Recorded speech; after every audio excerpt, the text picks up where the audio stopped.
Kërkimi për të vërtetën. Kur Isa po lindur I arrin në këtë botë, ai nuk është I vetëdijshëm për botën përreth tij. Ai nuk mund të dallojë një gjë prej tjetrës, ai nuk është në gjendje të identifikojë fytyrat, ngjyrat apo personat. Ai do të jetë në gjendje të pranojë ndjenjat prej fytyrave dhe zërave përreth tij, por nuk do të jetë në gjendje të kuptojë dhe të identifikojë personat dhe gjërat. Që nga ky moment ai do të fillojë të zhvillojë aftësinë e identifikimit të personave dhe të gjërave, ai do të shikojë tej me shikimin hetues dhe do të shfaqë shprehjen e çuditësë së këndshme kur t'i vërej fytyrat përreth tij, duke përdorur shqisat e tij dhe instiktin e të mësuarit, fëmia do të përfitojë vazhdimisht njohuri për rrethinën dhe ambientin që e rrethon. Allahu thot në Kuranin famlart, Allahu ju ka nxjerr prej mitrave të nënave tuaja në një gjendje që nuk keni ditur asgjë. Ai ju ka dhënë vesh, sy dhe zemër në mënyrë që t'i identifikoni dhuntit e Allahut dhe të bëheni falënderues. Surja e 16, ajeti 78. Një kohë mbas lindjes fëmia fillon ta vërej botën rreth tij. Ai mban gjërat me dorë, I lëviz dhe I gjuan ato. Ndonjëherë mundohet I vër gjërat në gojë. Ai tërhiqet nga drejtimet e zërit në rrethinën e tij. Ai vëzhgon veprimet e personave përreth tij me sytë e tij. Në këtë mënyrë fëmia e ngop instiktin e tij rreth kërkimit të së vërtetës. Allahu ka dhënë aftësinë e kërkimit dhe të aventurës qenieve njerëzore, që ata të udhëtojnë për të shpaluar misterin e universit. Fëmia e ka këtë instinkt brenda tij dhe fillon të manifestohet tek ai prej ditëve të hershme të tij. Prindërit mund të udhëzojnë e të inkurajojnë këtë instinkt tek fëmia dhe ata mund edhe ta frenojnë me veprime negative. Nëse prindërit u sigurojnë fëmijëve ndihmë që e nxit dëshirën për të hulumtuar dhe u japin lirinë të kuptojnë për të, ai mund të bëjë përparim të vazhdueshëm në diturinë e tij. Kjo mund të bëhet pararoja për hulumtime dhe zbulime shkencore në të ardhmen.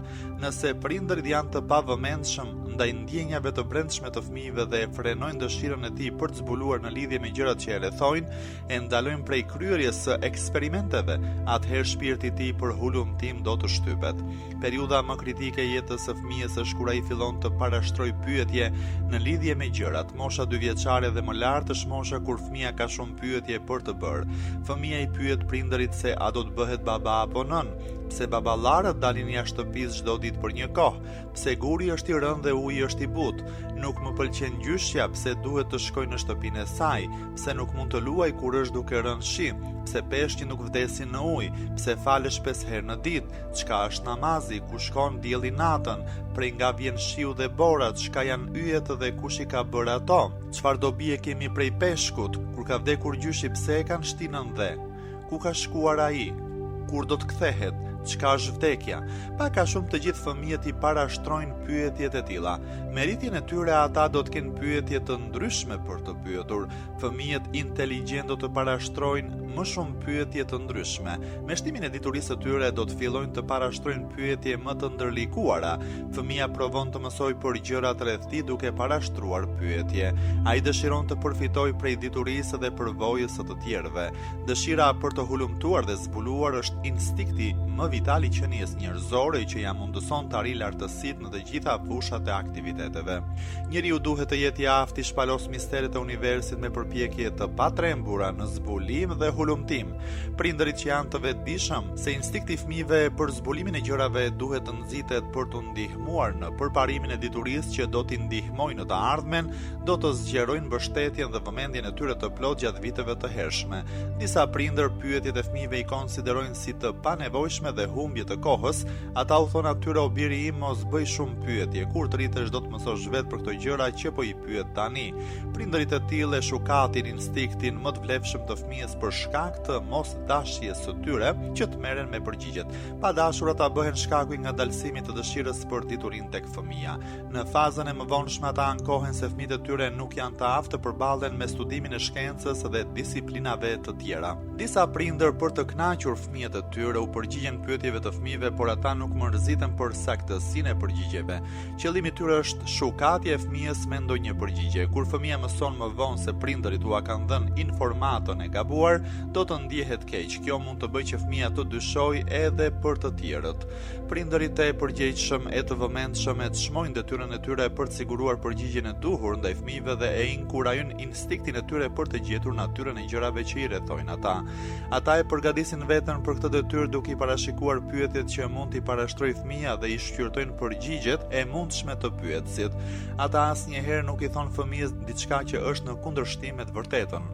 Nëse gjatë kohës ata nuk e kanë përgjigjen e duhur për pyetjen e fëmijës, ata thonë se nuk janë në gjendje të japin përgjigje dhe se do të mundohen më vonë për të gjetur përgjigjen e duhur. Në këtë mënyrë ata e mësojnë fëmijën të bëhet i sinqert kur të përballet me situata të tilla.